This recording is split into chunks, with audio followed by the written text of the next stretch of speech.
एक ऐसा अपराधी जो 20 साल तक पुलिस को चकमा देता रहा, जो घने जंगलों में रहता था और जिसके नाम से 3 राज्यों की पुलिस भी डरती थी।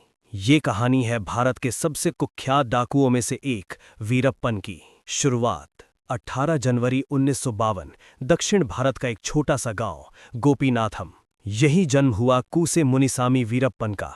वीरप्पन एक गरीब परिवार में पैदा हुआ था। उसका बचपन घने जंगलों और कठिन परिस्थितियों के बीच बीता। बचपन से ही उसे जंगलों के रास्ते, पहाड़ों के रास्ते और छिपने की जगहों की अच्छी जानकारी हो गई थी। शायद यही जानकारी बाद में उसे पुलिस के लिए सबसे बड़ी चुनौती बना देती है।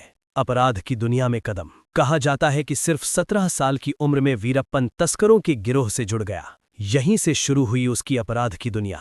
धीरे धीरे उसने चंदन की लकड़ी और हाथी दांत की तस्करी शुरू कर दी। उस समय दक्षिण भारत के जंगलों में चंदन की लकड़ी की कीमत बहुत ज्यादा थी और वीरप्पन ने इसे पैसे कमाने का सबसे आसान रास्ता बना लिया। जंगल का बादशाह। वीरप्पन का सबसे बड़ा ठिकाना था सत्यम मंगलम फॉरेस्ट। ये जंगल इतना बड़ा और घना था कि यहाँ किसी को ढूंढना लगभग असंभव था। यहीं से वीरप्पन ने अपना अपराध साम्राज्य खड़ा किया। उस पर आरोप थे कि उसने हजारों टन चंदन की लकड़ी की तस्करी की, सैकड़ों हाथियों का शिकार किया, पुलिस और वन अधिकारियों पर कई हमले किए। कहा जाता है कि उसके अपराधों के कारण कई लोगों की जान चली गई। पुलिस के लिए सबसे बड़ी चुनौती। वीरप्पन सिर्फ एक तस्कर नहीं था, वो जंगलों का मास्टर था। उसे हर रास्ते का पता था, हर छिपने की जगह का पता था। जब भी पुलिस उसके करीब पहुंचती, वो जंगल के किसी और हिस्से में गायब हो जाता। पूरे देश को हिला देने वाली घटना। साल 2000। वीरप्पन ने एक ऐसा कदम उठाया जिसने पूरे भारत को हिला दिया। उसने प्रसिद्ध कन्नड़ अभिनेता डॉक्टर राजकुमार का अपहरण कर लिया। ये घटना पूरे देश में सनसनी बन गई। सरकार पर दबाव बढ़ने लगा।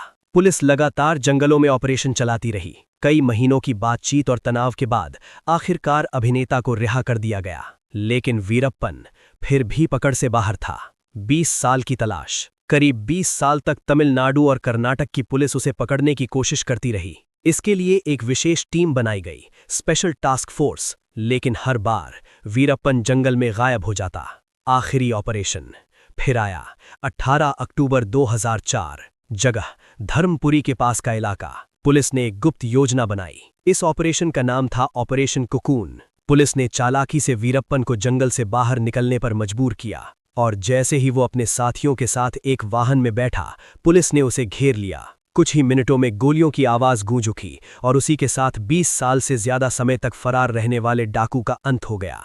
अंत, लेकिन एक सबक। वीरप्पन की कहानी आज भी भारत के अपराध इतिहास में सबसे चर्चित कहानियों में से एक है। ये कहानी हमें एक बात जरूर सिखाती है, चाहे कोई अपराधी कितने भी साल तक कानून से बचता रहे, लेकिन अंत में उसे कानून का सामना करना ही पड़ता है।